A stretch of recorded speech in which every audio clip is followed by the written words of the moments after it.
ZOTAC GeForce GTX 1650 opinion. Recently, we reviewed the Gigabyte GTX 1660T, which we found to be a great card for under $300 for both 1080p and 1440p gaming. Today, we'll be continuing our coverage of the GTX 16 series with the most recently released GTX 1650, specifically, the ZOTAC GTX 1650 OC, which is the mostly reference designed card slotting in at the $149 MSRP. The GTX 1650 aims at the more entry level of the market where 1080p:60 FPS is the target, and we'll be testing it to see how it fares against the competition. Well, after 11 games and a couple of synthetic benchmarks, I think we have a fairly decent picture of how the ZOTAC GTX 1650 OC performs, for the most part.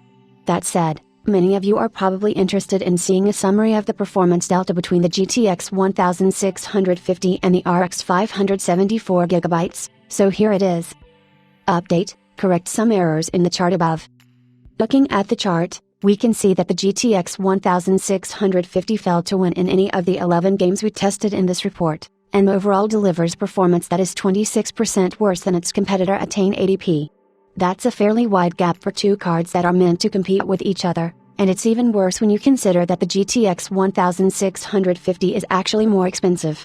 At $149 for the GTX 1650, it is on average $20 more than an RX 574GB similar to the one we tested in this report. You can also fetch a model with 8GB of RAM for just $10 more than the GTX 1650. If I'm honest, I don't really think the ZOTAC GTX 1650 OC, or the GTX 1650 itself, is a bad card. I like the fact that it offers 1080p gaming performance without the need for any external power, and its small size makes for a good option for smaller form factor systems. That said, pricing is really an issue. If this card was priced at $99 or even $119, I'd call it a good alternative to the RX 570, especially for users wanting something that uses less power and runs cooler.